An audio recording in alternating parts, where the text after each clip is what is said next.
In a secluded town nestled between jagged mountains, there was a legend whispered only in hushed tones by firelight.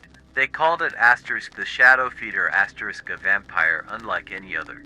It did not drink blood from its victims. Instead, it devoured their shadows, leaving behind hollow-eyed husks, alive but devoid of spark or will. The townsfolk avoided the ancient ruins that lay hidden in the forest to the north, where the vampire was said to reside. No one dared approach the blackened walls of the crumbled manor that stood as a testament to an age long forgotten. Stories claimed that the vampire had been a powerful alchemist, cursed by his own experiments to live in eternal darkness. He lingered in the shadows of his shattered domain, tethered to an existence he could no longer escape. Marin, an outsider, arrived in the town late one autumn evening. A wandering scholar, he had heard the stories and felt compelled to investigate. His curiosity burned brighter than his fear, and with a tattered journal in hand, he sought out those willing to share what they knew. An elderly innkeeper warned him gravely. The shadow feeder is not like others of its kind. You will not see it approach, nor will you feel its hunger until it's too late. It doesn't need to bite, its presence alone steals what makes you. ****. Unshaken, Marin pressed on, venturing into the forest under the pale light of the crescent moon. The air grew colder the closer he came to the ruins. Trees loomed like skeletal sentinels, their gnarled branches reaching out as if to warn him away. When he finally reached the manor, its windows black pits in the stone seemed to watch him. Inside, the silence was deafening, broken only by the faint shuffle of his boots on the dusty floor. He lit a lantern, its dim glow barely penetrating the gloom. The air felt heavy, and his own shadow seemed to stretch unnaturally along the walls. As if eager to escape him, he found a library, its shelves filled with rotting tomes and brittle scrolls. Among them was a journal written in a language he recognized but could barely decipher. As he strained to read the faded ink, a whisper barely audible brushed against his ear. ***Why have you come?" Marin froze. The voice was neither male nor female, neither close nor distant. It seemed to come from within his own mind. He turned sharply, his lantern shaking, casting frantic shadows that danced across the walls. The air grew colder still, his breath now visible in the dim light. The voice came again, this time louder, more insistent. ***You seek knowledge, but knowledge has a cost. And then he saw it, a figure, indistinct and barely more than a ripple in the shadows. Its form shifted and flickered like smoke caught in a draft. Eyes, if they could be called that, glimmered faintly, a sickly yellow in the darkness. *'Who are you?" Marin managed to whisper, his voice trembling. The figure loomed closer, though it seemed never to move. Its presence suffocated the room, pulling at the edges of his consciousness. ***I am hunger. I am despair. I am eternity." Marin stumbled back, the journal falling from his hands. His shadow, elongated and twisting, began to pull away from him, stretching toward the figure. He felt a sudden, overwhelming emptiness, as if his very essence was being stripped away. "No," he shouted, fumbling for anything to protect himself.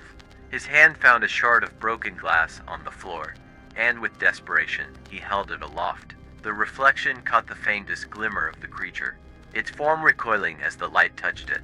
The whisper became a roar. "You cannot escape me." And then, silence. Marin awoke hours later, on the edge of the forest, the ruins nowhere in sight. His shadow was intact, but something was missing a piece of him. An indescribable fragment of his soul was gone. He returned to the town, but the people noticed the change. Marin, once vibrant and curious, now moved like a ghost among the living. He left soon after, his journal abandoned at the inn. In its final pages, scrawled in a trembling hand, were the words, ***The shadow feeder is not bound by walls or time. It is coming." And in the faint light of the lantern that night, the innkeeper thought he saw his shadow stretch just a little too far.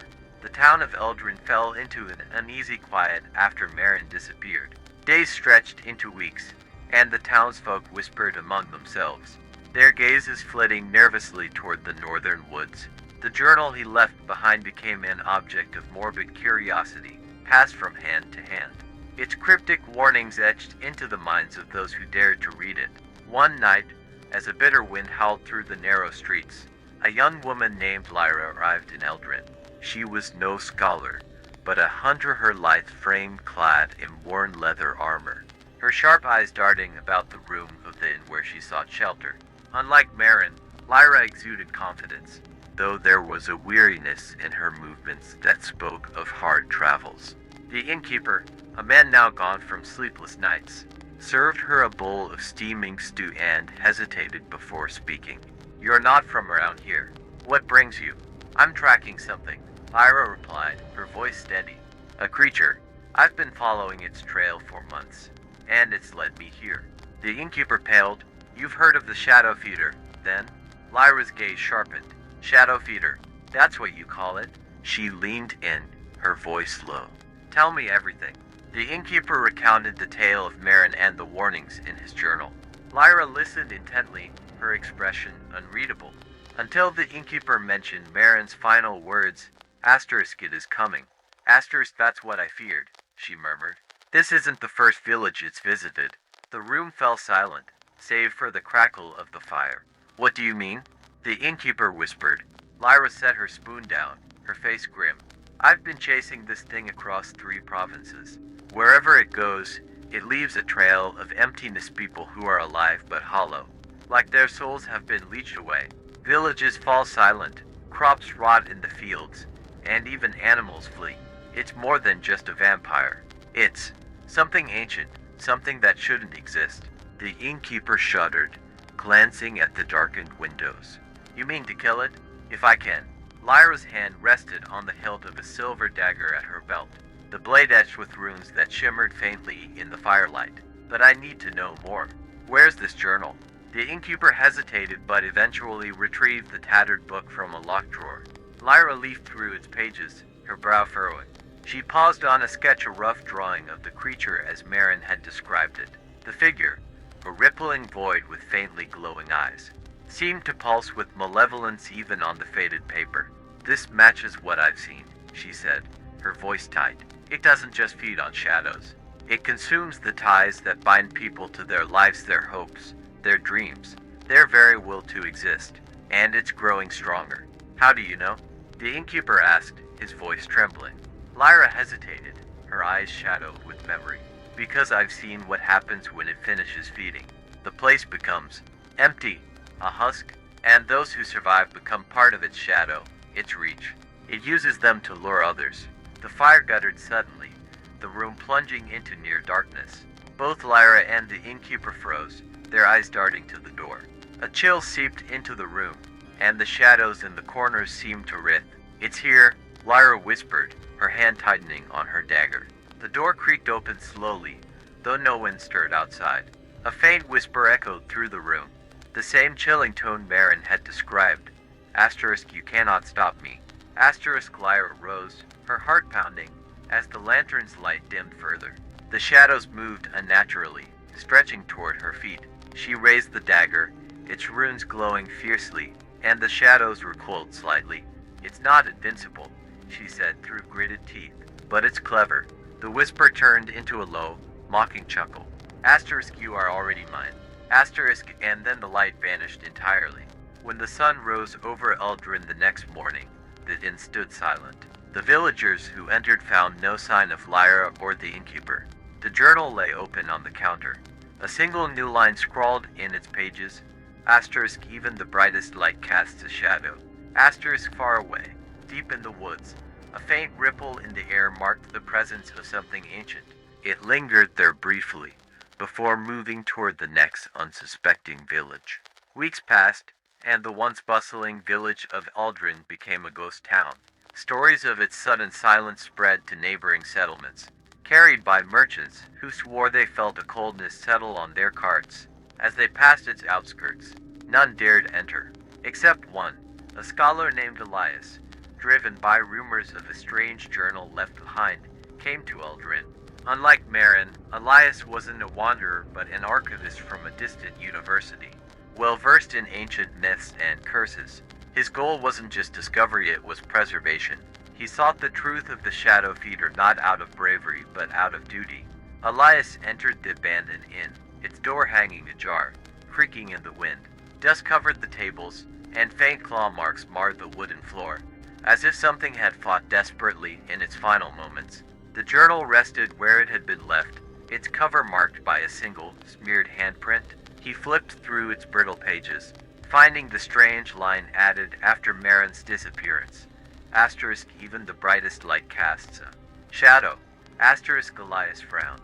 Beneath it, faint marks as if etched by invisible hands began to appear before his eyes. Letters formed, shaky at first, but soon clear enough to read. Asterisk, I am still here.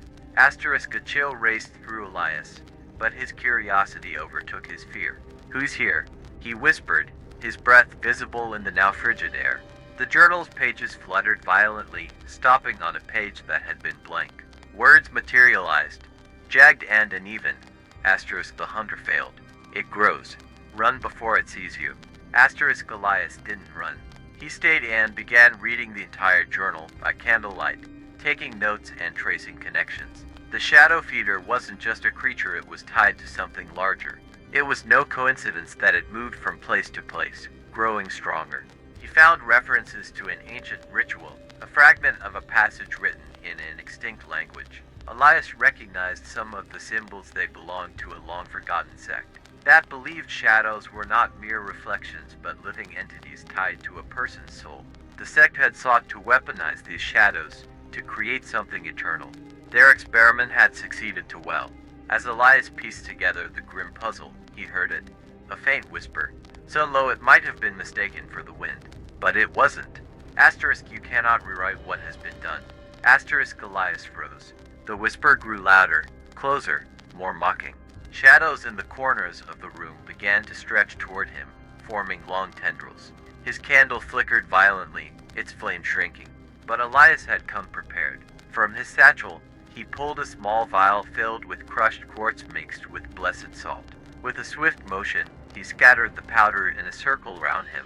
The shadows recoiled, hissing like living things. The whisper turned into a growl. Asterisk, you think salt will save you? Asterisk, Elias didn't answer. He reached for another object in his bag, of mirror, its edges engraved with runes similar to those Lyra had carried on her dagger. He positioned it to reflect the room, angling it toward the stretching darkness. In the reflection, he saw it, the shadow feeder, a void-like figure writhing and expanding. Its glowing eyes fixated on him. It was no longer a faint ripple, it had grown more defined, more solid. You're feeding off more than shadows now, Elias said aloud, his voice steady despite the cold seeping into his bones. You're feeding off fear, despair. You're evolving. The figure in the mirror shifted, almost as if amused. Asterisk, you understand, but understanding will not save you. Asterisk, Elias's hand trembled, but he kept the mirror steady. Maybe not, but I know this, you're not invincible. You were made, and what is made can be unmade.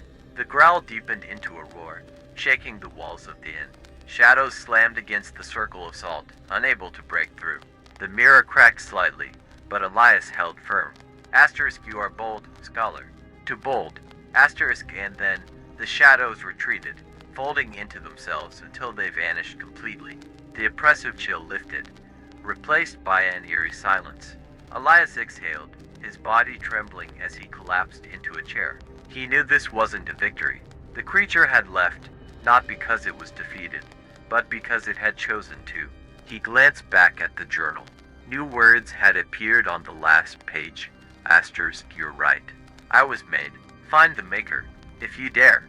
Asterisk, Elias's blood ran cold. The shadow feeder wasn't acting alone, it was tied to something greater. Something that had set it loose in the world.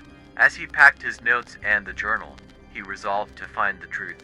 The maker was out there, somewhere, and if the shadow feeder was terrifying, Elias could only imagine what its creator might be. The shadow in the room shifted ever so slightly, lingering just a moment longer than it should have before disappearing completely. Elias left the inn, but not before feeling the faintest whisper on the wind. Asterisk, I will be waiting. Asterisk, Elias knew he couldn't confront the shadow feeder alone. Armed with the journal, his notes, and a growing determination, he sought out the scholars of the Veiled Order, a secretive group dedicated to studying and combating the arcane. They welcomed him cautiously, their members intrigued by his discovery but wary of the power they faced. After weeks of research, they uncovered the full truth. Centuries ago, a sorcerer named Aldous had created the Shadow Feeder during a failed attempt to separate his soul from his mortal body. In his arrogance, he had forged a creature that thrived on the very essence of humanity. Growing stronger with each life it touched, Aldous had vanished, but his creation endured, spreading its curse across the land. The Order devised a plan to end it. The Shadow Feeder, though formidable, was bound by the remnants of Aldous's soul. If they could sever that connection, the creature would unravel. However, the ritual required someone to face the entity directly, holding it in place long enough for the spell to take effect. Elias volunteered. "I've been marked by it," he said. "It knows me, and I know it. I'm the only one who can draw it out." Reluctantly, the Order agreed, equipping Elias with protective runes, enchanted tools, and a vial of Aldous's blood, an artifact recovered from ancient ruins. The blood, they believed, would lure the creature and act as the key to severing its tether. On the night of the ritual, Elias stood in the center of an ancient circle etched into the earth, deep in a forest and touched by time. Round him, members of the Order chanted, their voices weaving the threads of the spell. The air grew heavy, the shadows deepening unnaturally as the ritual began. And then it came. The Shadow Feeder emerged from the darkness, its form more solid than ever, its glowing eyes fixed on Elias. It moved with a terrible grace, the shadows around it bending and twisting as though alive. "Asterisk, you dare summon me?" Asterisk, its voice echoed, low and menacing. Elias stood firm, holding the vial of blood aloft. "It ends tonight." The creature hesitated, its eyes narrowing. Then, with a roar, it lunged, the shadows around it surging forward like a tidal wave. The protective runes flared, holding the entity at bay, but the strain was immense. The Order's chanting intensified, the air crackling with energy. Elias opened the vial and poured the blood onto the ground. The earth trembled, and from the blood rose a faint, shimmering figure, the fractured soul of Aldous. The Shadow Feeder recoiled, its form flickering. "Asterisk, no." Asterisk, it hissed, its voice laced with fear. The shimmering figure began to pull at the creature, drawing it toward itself. The connection was undeniable. The Shadow Feeder's existence depended on the remnants of Aldous's soul. It fought back, but the ritual's power was overwhelming. Elias felt the ground beneath him tremble as the creature let out a final, deafening roar. Its form disintegrated into tendrils of shadow, which were drawn into the glowing figure. With a blinding flash of light, both the Shadow Feeder and the remnant of Aldous were gone. The forest fell silent. Elias collapsed, the runes around him fading. Members of the Order rushed to his side, helping him to his feet. The air was lighter now. The oppressive weight of the Shadow Feeder's presence lifted. "It's over," one of them said, relief evident in their voice. Elias nodded, though he felt a deep weariness settle into his bones. "The creature is gone, its curse broken, but we must ensure nothing like this is ever created again." He left the forest with the Order, the journal and the vial now empty. The people of Eldrin, those who survived, slowly began to recover. Their spirits no longer weighed down by the Shadow's curse. Life returned to the village, and its fields bloomed once more. Elias returned to his studies, dedicating his life to preserving knowledge and safeguarding against the misuse of power. The Veiled Order ensured the ritual's secrets were hidden, locked away where no one could ever find them. And though Elias often looked over his shoulder, wary of lingering shadows, he knew the nightmare was truly over. The Shadow Feeder was no more.